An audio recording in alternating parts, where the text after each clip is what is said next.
Hello everyone, welcome to online classes of Saraswati education group Bhadra June. ये मैं आज आप लोगों के लिए क्लास 11th का सब्जेक्ट मैथ्स का और आपके एक्सरसाइज नंबर 2.3 है ना का वीडियो लेके आया हूँ, जिसमें आपके देखो फलन चल रहा था है ना। फलन के बारे में अपन बात कर रहे थे लास्ट वीडियो में, ठीक है ना।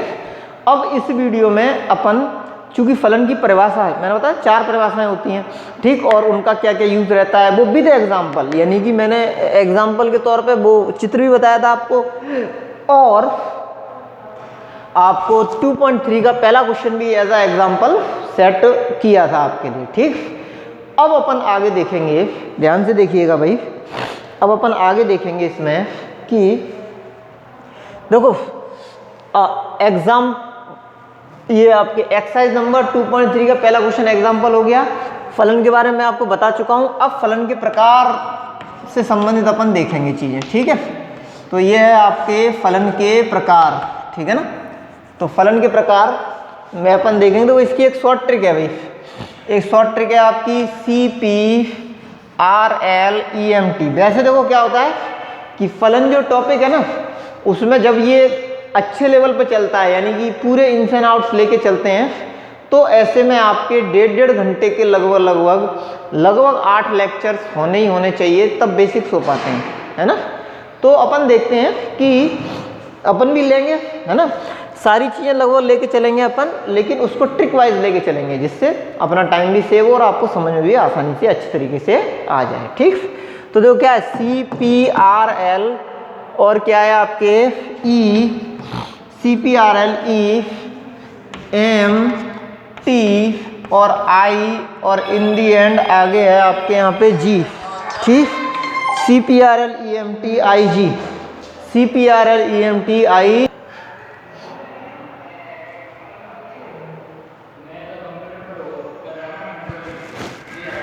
हाँ जी, चलिए भाई देखो, मैंने आपको बताया था कि ये एक ट्रिक है CPRLEMTIG, ठीक, I और G। देखो C से यहाँ पे दिखता है आपके, स्टार्टिंग से देखेंगे अपन, C से यहाँ पे दिखता है आपको, ये है कांस्टेंट फंक्शन, CONSTANT कांस्टेंट, और क्या है आपके फंक्शन है ना, कांस्टेंट फंक्शन। इसको बोलते हैं अपन अचर फलन। कांस्टेंट फंक्शन को क्या बोलते हैं अपन? अचर फलन। चलिए ठीक, अचर फलन की अपन पूरी बात करें तो ये होता है आपका इस टाइप का y = k, है ना। वैसे क्या हुआ करता था, y = fx, है ना, fx बराबर हो गया k, यानी y का मान आप कुछ भी लगा लो, या हम कहें x का मान कुछ भी लगा लो, y का मान k ही मिलेगा हमारे को, ठीक है। तो इसके लिए सारणी देखो, आप छोटी क्लासेस मतलब 9th 10th में आप लोगों ने सारणी बनाई होंगी, है ना। तो जो अपन सारणी बनाते हैं उसमें क्लियरली ये चीज़ हमें विजिबल रहती है कि जब हम सारणी बनाते हैं तो हमें एक चीज़ क्लियरली विजिबल रहती है, और वो क्या है आपके, वो है कि हम x और y दोनों को लिखते हैं, ठीक है, 2 चर में बनती है। तो ये है आपके x और ये है y, ठीक।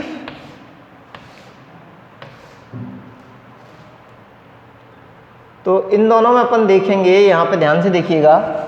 देखो x के लिए अपन पहले रखेंगे 1, या पहले 0 रख लो, 0 रखा हमने x के लिए, तभी y का मान क्या आएगा, k ही आएगा, ठीक। फिर x का मान 1 रखो, तभी y का तो मान k ही आएगा, चाहे हम x का मान कुछ ही रख लूँ, मैं 10 रख लूँ तब भी k ही आएगा, 2 रख दूँ तब भी k ही आएगा, ठीक। तो इसका मतलब इसका जो ग्राफ होगा वो कुछ इस तरीके से बनेगा आपका, ये x एक्सिस है and this is our axis of y, ठीक। और ये है दोनों का दोनों का प्रच्छेद बिंदु, मूल बिंदु 0,0। अब इसमें अपन देखेंगे आगे, देखो आगे चलते हैं हम, तो ध्यान से देखिएगा आप लोग। देखो ये है, ये 1 है, यहाँ पे 2 है, ये 3 है, इस जगह पे 4 है, यहाँ पे है 5, इस जगह पे है 6, यहाँ पे है 7, ये है 1, ये है 2, यहाँ पे 3, ये है 4, ये इस जगह 5 और यहाँ पे है 6, ठीक। तो अपन देखते हैं भाई, ध्यान से देखो k कोई भी मान है y के लिए, k हम मान लेते हैं इस जगह पे k है ना। तो पहला पॉइंट क्या है आपका 0,k, जो कि इसी जगह मिलेगा हमारे को 0,k, ठीक। दूसरा पॉइंट है आपका 1, k, जो कि हमें यहाँ मिलेगा 1, k, ठीक। अगला तीसरा पॉइंट है आपका जो कि इस जगह पे मिलेगा हमारे को, वो क्या है 2, k। उसके बाद अगला पॉइंट है जो हमें यहाँ पे मिलेगा वो क्या होगा 3, k। ठीक, ऐसे चलते जाएंगे, 10 आ जाएगा तो 10, k हो जाएगा। इन सब को अपन मिला देंगे यहाँ पे, ध्यान से देखिएगा, तो ये हमारे एक्स अक्ष के समांतर एक रेखा मिल गई। ये क्या है आपके एक्स एक्सिस के पैरेलल एक लाइन है जो कि y = k को शो कर रही है। क्लियर? अच्छा, इसके अपन बात करें प्रांत की, तो प्रांत होते हैं x के मान, तो x तो सारे मान ले रहा है, कुछ भी लिख सकते हैं यहाँ पे, मैं 200 लिख दूँ, 250 लिख दूँ, माइनस में भी लिख दूँ, तो प्रांत हो गया इसका R। ठीक। अच्छा, दूसरी चीज़ इसके लिए परिसर, तो देखो परिसर क्या होगा आपके, ध्यान से देखिएगा, परिसर होगा भाई, परिसर में केवल एक ही एलिमेंट मिल रहा है, वो है y का मान और k, तो परिसर हो जाएगा k। ठीक, ठीक है ना। ये पूरी आपकी अचर फलन की इन्स एंड आउट्स हो जाती हैं। परिभाषा के अगर बारे में आप सोचेंगे तो इसकी परिभाषा है ऐसा फलन जिसके, ध्यान से देखिएगा, ऐसा फलन जिसके परिसर में, है ना। अच्छा, ये सारे फलन वास्तविक मानीय फलन है, तो अपन ऐसे भी बोल सकते हैं ऐसा वास्तविक मानीय फलन जिसके परिसर में केवल एक ही अचर संख्या होती है ना, अचर फलन कहलाता है। कौन सा फलन कहलाता है? अचर फलन कहलाता है। ठीक, कर लो वही नोट।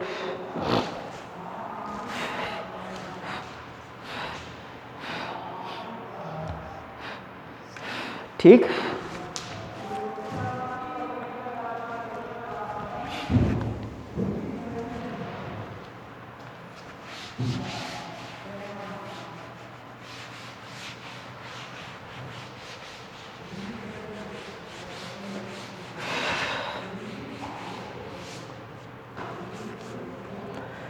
अब उसके बाद देखो, ये तो था आपका अचर फलन यानी कांस्टेंट फंक्शन, है ना। ये आप लोगों ने नोट कर लिया होगा, वरना स्क्रीनशॉट ले लेना, बैक करके देख लेना, है ना।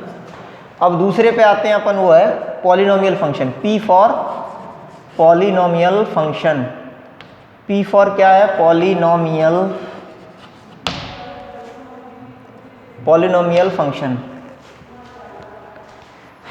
P फॉर क्या है आपके? Polynomial function. P फॉर है पॉलिनोमियल फंक्शन। पॉलिनोमियल फंक्शन यानी बहुपदीय फलन, बहुपदीय फलन। पॉलिनोमियल फंक्शन यानी बहुपदीय फलन। ठीक, अब देखो बहुपदीय फलन में क्या होता है, ध्यान से देखेंगे अपन। देखो अभी आगे जब आप पढ़ोगे ना, तो देखो फिजिक्स में एक बहुत इंपॉर्टेंट कंसेप्ट होता है, वो ये है कि जैसे ये सपोज चॉक पीस था मेरे हाथ में और मैंने इसको यूँ फेंक दिया, तो कोई भी चीज़ जब हम फेंकते हैं तो उसका जो पथ होता है, वो जिस रास्ते से जाती है वो हमेशा परवलयाकार होता है, यानी प्रक्षेप्य का पथ सदैव परवलयाकार होता है। प्रक्षेप्य का पथ सदैव कैसा होता है आपके? परवलयाकार होता है। प्रक्षेप्य का पथ सदैव परवलयाकार होता है। प्रक्षेप्य का पथ सदैव परवलयाकार होता है। ठीक, ये तो अपने देखते हैं, चूंकि प्रक्षेप्य का पथ सदैव परवलयाकार होता है, तो ये हो गया आपके एक्स एक्सिस और ये हो गई आपके वाई एक्सिस। ठीक, एक्सिस ऑफ वाई, और ये है आपके मूल बिंदु, इसको 0,0 से शो कर दिया हमने। ठीक, अब देखो अभी बहुपदी फलन है, ये है आपके, चलो ऐसे बना दे रहा हूँ इस साइड से, ये है, ये था आपके, है ना, ये है इस टाइप से इधर के आपके, हो सकता है नीचे वाला पार्ट ना दिख रहा हो इसलिए मैं इसको हटा दे रहा हूँ। ये सभी जो भी तिरछी, थोड़ी आड़ी तिरछी लाइन होगी, ये सीधी भी लाइन, ठीक, ये सभी क्या है? बहुपदी फलन में आएंगे। तो अपन देखते हैं इस ऐसे में कि अगर हम देखो बहुपद की परिभाषा की बात करें तो वो आपके 9th क्लास में पढ़ी होगी आप लोगों ने, ठीक है ना, इसलिए मैं परिभाषा को रिपीट नहीं कर रहा हूँ, केवल आपको ये बता रहा हूँ कि जो भी आपके बहुपद होते हैं वो सब बहुपदी फलन में आते हैं, और उसका प्रांत और परिसर में यहाँ लिखने जा रहा हूँ। यहाँ पे मैं क्या लिख रहा हूँ? उसका प्रांत और परिसर लिख रहा हूँ।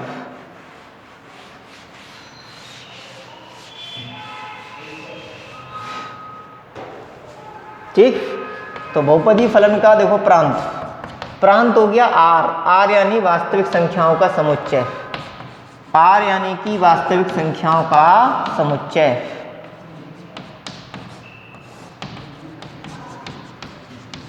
आर यानी कि वास्तविक संख्याओं का समुच्चय, ठीक। और उसके बाद अगला है आपके परिसर। देखो परिसर क्या होगा, परिसर फिर वापस से आपके आर हो जाएगा, ठीक है ना। परिसर भी क्या होगा, आपके आर ही होगा, लेकिन बहुपदी फलन को अपन दिखाते हैं काय से, पी एक्स, है ना, पी एक्स से दिखाते हैं। अब ये परिसर डिपेंड करेगा कि भाई हमने ग्राफ कैसा बनाया है। प्रांत सदैव आर ही होगा, परिसर वेरिएबल होगा, है ना। इसके अतिरिक्त भी हो सकता है, या ऐसे लिख दे रहा हूं मैं, इसके अतिरिक्त भी हो सकता है को फलन पर डिपेंड करेगा, फलन पर निर्भर होगा, फलन पर निर्भर होगा।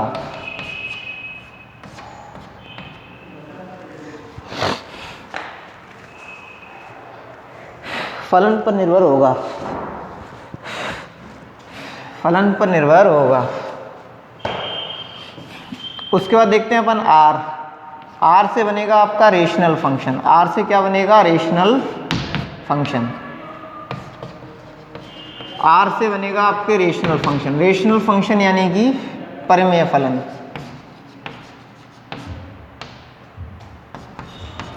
रेशनल फंक्शन यानी कि परिमेय फलन, ठीक। देखो परिमेय फलन क्या है, आपके आर एक्स है, वो किस रूप का होता है, P x upon Q x के रूप का, ठीक। तो ऐसे में एक तो होगा यहाँ पे भैया आपके प्रांत और दूसरा होगा आपके परिसर,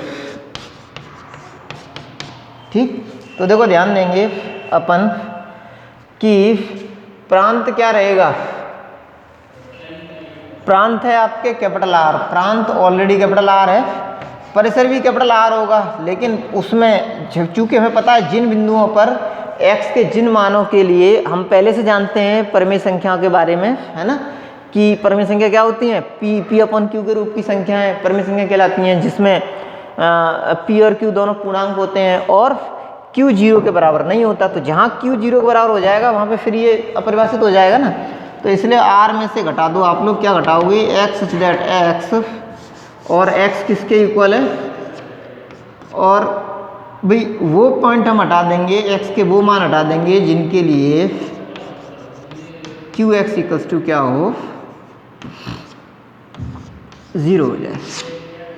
x इज दैट x, है ना, और क्यू एक्स बराबर क्या हो जाए, 0 हो जाए, x के वो मान अपन हटा देंगे, ठीक। मेरे हिसाब से आपको सही दिखाई दे रहा होगा, सही सुनाई दे रहा होगा, ठीक। तो ये प्रांत हो गया, ये परिसर हो गया, इनको आप लोग नोट कर लें, ठीक। उसके बाद अपन देखेंगे आर के बाद एल।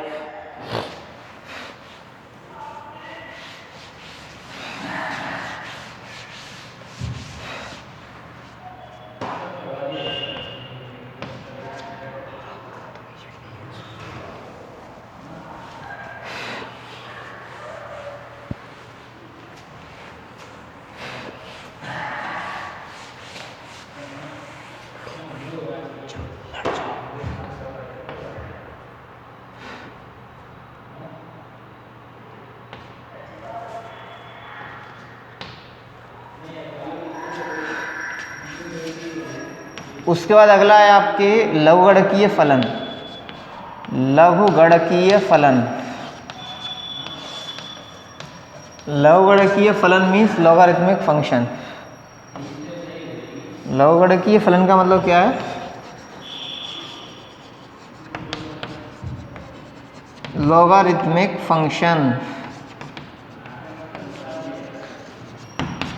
ठीक। अब देखो लॉगरिथमिक फंक्शन यानी लघुगणकीय फलन क्या होता है वो देखेंगे अपन ध्यान से। देखो इसमें क्या चलेगा आपके कि c हो गया था कांस्टेंट फंक्शन, p हो गया था पॉलिनोमियल फंक्शन, r हो गया था रेशनल फंक्शन, ये l है लघुगणकीय फलन, ठीक। इसका प्रांत सदैव ही, है ना, प्रांत सदैव ही इसमें 0, इनफाइनाइट होता है। क्यों होता है ऐसा, क्योंकि ये आपके x अक्ष है, ये y अक्ष है ना। ये फलन सदैव इस तरीके से मिलते हैं, या तो ऐसे आएगा या फिर ऐसे आएगा, ठीक। ये कभी y एक्सिस से मिलेगा नहीं, यानी कि कभी 0 नहीं होगा। इसलिए अनंत ये दिखाते हैं अपन, यहाँ अनंत की अवधारणा भी आती है। और ये पॉइंट आपका होता है e, 1, ठीक। जब यहाँ पे अपन e रख देंगे तो ये 1 हो जाएगा, क्योंकि ये नेचुरल लॉग है, ठीक। तो पहली चीज़ जो हमें समझने वाली है वो आपके ये है कि ये लॉगरिथमिक फंक्शन होने के कारण आपका, है ना, लॉगरिथमिक फंक्शन होने के कारण ये एक तरफ तो नेगेटिव में नहीं जा रहा है, इसलिए प्रांत में नेगेटिव नहीं होगा, मान x पे नेगेटिव में नहीं गया ना, ठीक। दूसरी तरफ पॉजिटिव में भी जीरो पे नहीं मिल रहा ये कभी भी, है ना, इसलिए जीरो को हटा दिया, और अनंत को कभी इंक्लूड नहीं करते, इसलिए प्रांत 0, इन्फाइनाइट हो जाएगा, ठीक है। और परिसर जो होगा इसका, है ना, परिसर यानी y के मान, तो परिसर तो r होगा, देखो नेगेटिव में भी है, पॉजिटिव में भी है, और इस जगह पे भी जा रहा है, ठीक है ना, तो परिसर होगा r, है ना, r, ठीक। चलिए ये हो गया लवगढ़ फलन, ग्राफ मैंने बनाई दिया, हटा दे रहा हूँ ग्राफ को। अच्छा, परिमेय फलन का जो ग्राफ रहता है वो आपके जब फलन दिया होता है उसके अकॉर्डिंग बनाते हैं। इसी तरीके से जो बहुपदी फलन था उसका ग्राफ भी जो दिया जाता है ना, व्यंजक जब दिया होगा तभी बना सकते हैं, ठीक है। अच्छा, इनके ग्राफ में परिवर्तन भी आता है, ये बहुत पॉपुलर ग्राफ है मोस्ट, इसलिए मैंने यहाँ बना दिया है। अगर लॉग अलग टाइप से दिया गया हो तो ग्राफ में परिवर्तन भी आ सकता है, मतलब आएगा, आ सकता है, क्या आएगा ग्राफ में परिवर्तन, ठीक। तो अपने आगे देखते हैं, लॉगरिथमिक फंक्शन के बाद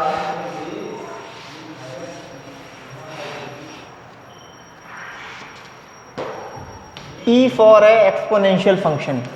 ई फॉर क्या है? Exponential function. ई फॉर है आपके एक्सपोनेंशियल फंक्शन।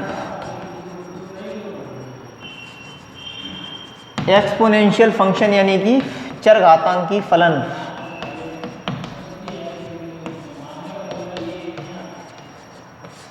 ठीक, देखो चरघातांकी फलन में अपन देखेंगे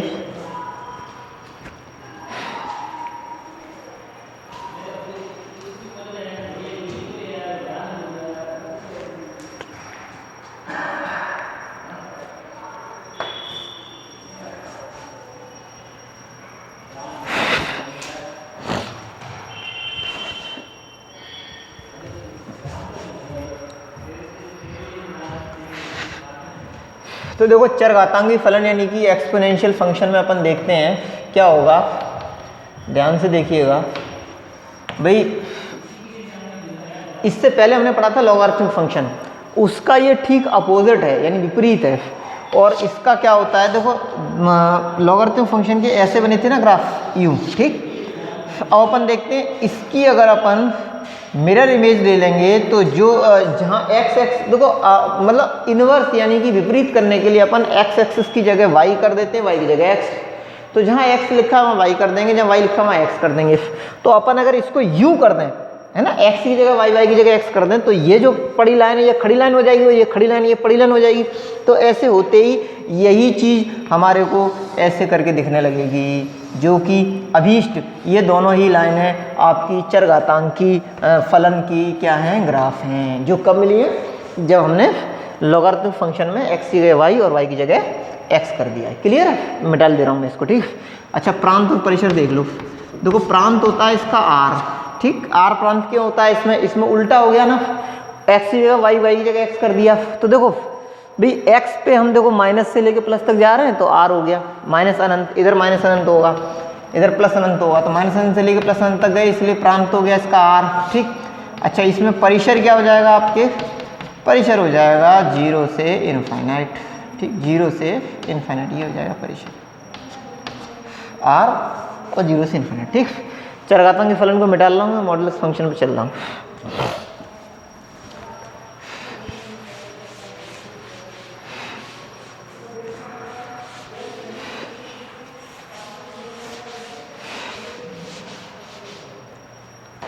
ये है आपके मापांक फलन यानी कि मॉड्यूलस फंक्शन। मापांक फलन इंग्लिश में इसको बोलते हैं मॉड्यूलस फंक्शन।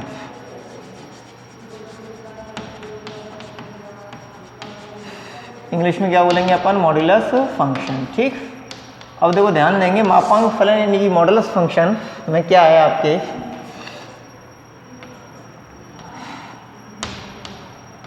देखो मापांक फलन यानी कि मॉड्यूलस फंक्शन में क्या होता है, फलन इस टाइप का बनता है y = f(x), ठीक।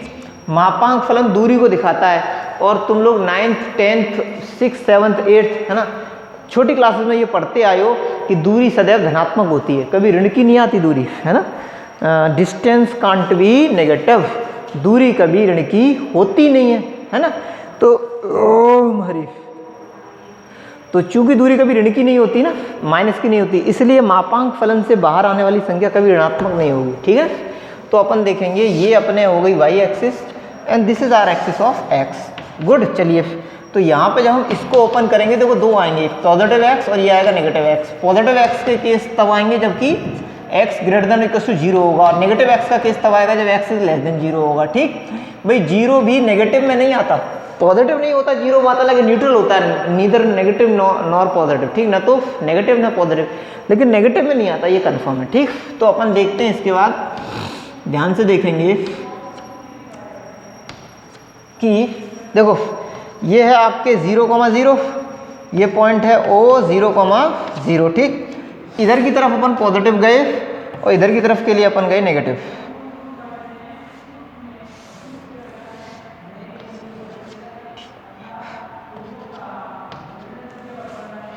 इधर की तरफ के लिए अपन किसके लिए गए, पॉजिटिव, और उधर की तरफ के लिए नेगेटिव।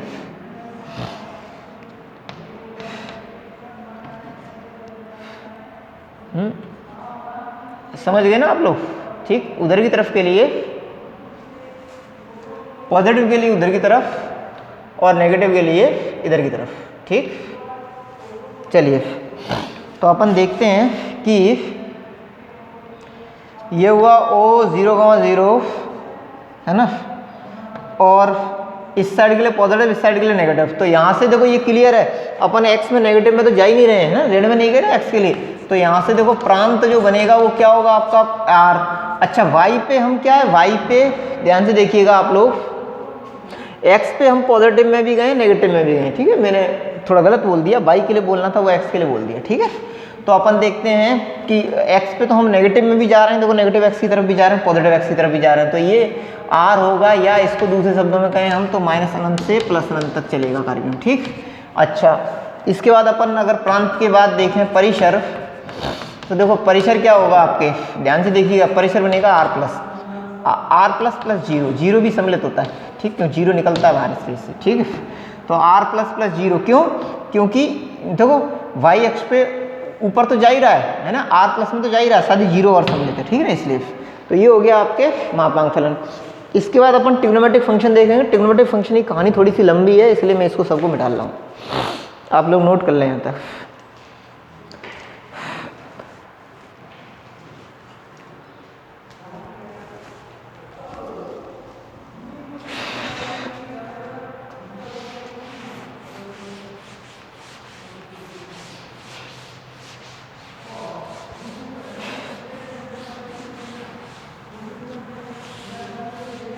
अगला है आपका त्रिकोणमितीय फलन यानी ट्रिग्नोमेट्रिक फंक्शन। त्रिकोणमितीय फलन,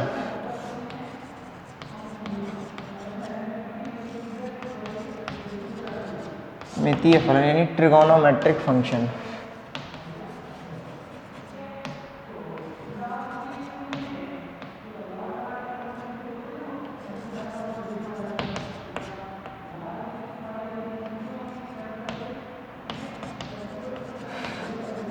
ट्रिगोनोमेट्रिक फंक्शन, ठीक, त्रिकोणमितीय फलन। देखो ट्रिगोनोमेट्रिक फंक्शन यानी त्रिकोणमितीय फलन में क्या होगा, ध्यान से देखिएगा आप,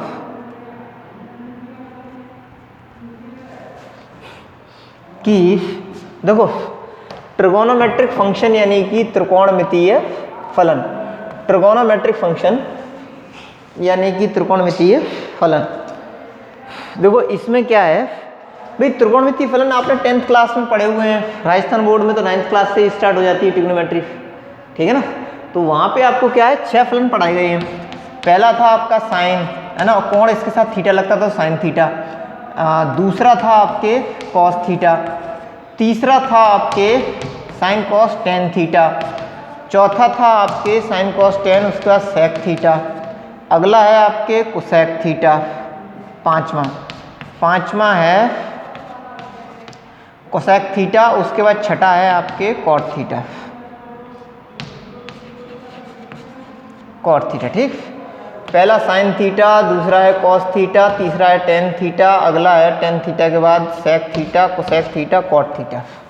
sign theta, cos theta, tan theta, sec theta, cosec theta, cot theta. ठीक, तो टेन और कॉट एक दूसरे के उल्टे होते हैं, आप लोग जानते ही हो। कॉस और सेक एक दूसरे के उल्टे होते हैं, ये भी आप लोग जानते ही हो। और साइन और कोसेक एक दूसरे के उल्टे होते हैं, ये भी आप लोग जानते ही हो। ठीक है ना।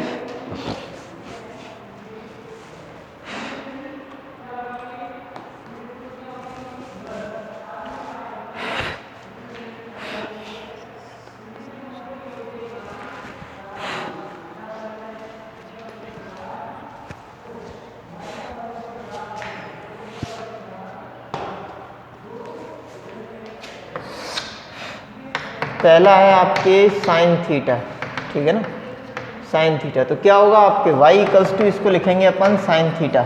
ठीक, तो अब ध्यान देंगे यहाँ पे, देखो भाई सारणी बनेगी इसके लिए हमेशा की तरह। ठीक, अपन अंतराल लेंगे इसमें 0 से कितना 2 पाई।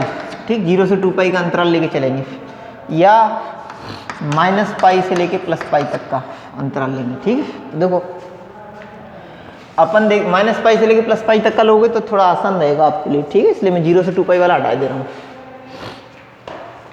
इसमें जो दूरी है वो इधर पाई 2 पाई ही है। ठीक है, तो अपन देखते हैं यहाँ पे है आपके y और यहाँ पे है थीटा। ठीक, 1 2 3 4 5 6 7 और ये 8। ठीक है,